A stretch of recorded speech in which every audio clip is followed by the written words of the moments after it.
Hello, everybody. In today's video, I want to talk about a way that you, as musicians out there trying to license your music, I want to talk about something that if you do this, I think it will separate you from probably about 95% of the other musicians that are out there attempting to license their music. And this is something that if you do and you approach your music career this way on a regular basis, I think it will put you in a much smaller pool of people that are pursuing things like licensing and just trying to move forward with their music careers in general.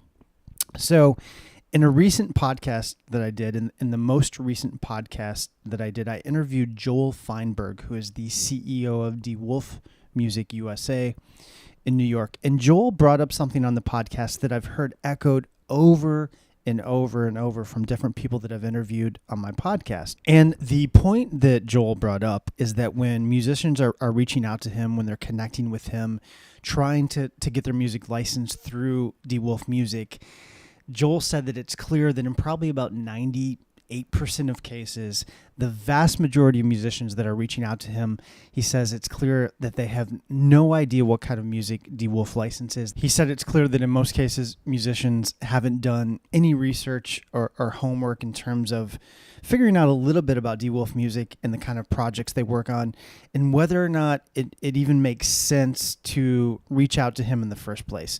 And again, this is something that I've heard over and over and over. I've heard it multiple times from multiple different people, which is why I wanted to make a video about this topic, because it's clear that this is sort of an issue in the music licensing industry. So one of the things that Joel said, and actually let's do this. Before I continue, let me just I want to play a clip from that podcast so you can hear Joel explain this in his own words, and then I'll continue with the video. So this is Joel Feinberg, the CEO of Wolfe Music USA, explaining his frustration in terms of getting music from musicians that haven't done any research about Wolfe. Here's Joel Feinberg. Yeah, you're an artist, you're good, but what you're doing right now is trying to enter business. That's your choice. I didn't tell you to call me. You made the choice to make money. And if you don't want to get into the business, then go make music like me. Go play. That's a wonderful thing.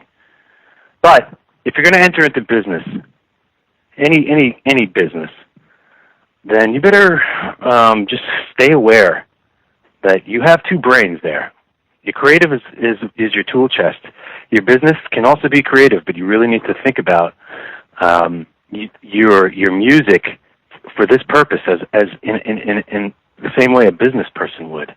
So I've got some experience. Getting back to your question, well, how would I get in touch with me? I'm a musician. I've made a bunch of tracks. I'm not really sure what are going to be the most desirable offerings on my reel when I send it out and try to drum up business and create relationships with libraries or publishers. What's really going to work for them? Why did I say it was so simple? We've been in business for 109 years. There's a whole bunch of other companies just like us. You want to know what sounds good? Go to their freaking websites. Listen. Yes. You have no idea how many emails I get from composers and musicians. And the first thing is, hey, I'd like to get into licensing. My music is perfect for free TV and film. Is it? How do you know this? I reply back, really, what is your music like? What does your music sound like? On my reply. What's the closest compared to our music? Where does your music fit? What records that you heard are in your wheelhouse with what we're doing? Oh, well, I haven't really checked out the website yet, but I look forward to it. And it's like, you're a fucking moron. Wasting my time. I don't give a fuck how good you are. I don't care. You don't need, great musicians aren't necessarily the best people in this business. You need to be a lot of things.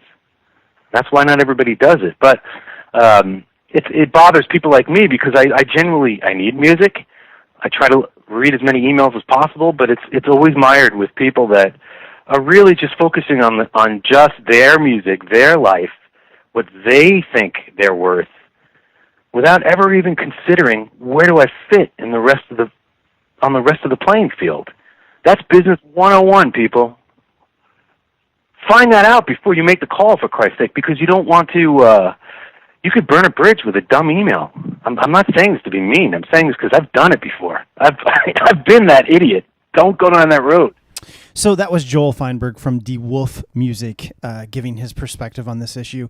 Joel obviously has a very blunt way of explaining this, but I think sometimes it's actually kind of refreshing to hear somebody working on the front lines of the music industry, to hear them explain this in such a clear-cut way. So I think the takeaway from this, and again, I've heard this over and over on my podcast from so many different people that I've interviewed, I think the takeaway is that you really have to realize that it's not just about you and your music, at least in the music licensing business. When you're creating music for licensing, or you're trying to license your music, this is very much a service-oriented industry. You're creating a product. And I know sometimes it's hard to think about our music that way, but at the end of the day, if you're trying to make money from your music, if you're trying to enter into the music business, your music essentially does function as a product, and it has to serve a very specific role and a specific purpose. So don't forget that when you're trying to reach out to people and connect with people in an effort to get your music licensed, don't forget that this is a business, and you can't just guess at this. You need to put in a little bit of effort to figure out where your music best fits into things in the grand scheme of things. So take a little time, do a little bit of research, go to companies' websites, listen to music that they've licensed, find out what kind of projects they're working on or have worked on, and try to approach people with the knowledge and try to communicate this when you're reaching out to people with knowledge about what they're about, and let them know that you've taken the time to figure that out. And I guarantee that if you do this, you will separate yourself from the vast majority of musicians that don't do this. You'll gain a lot more respect in the process, and at the very, very least, you'll have your music listened to.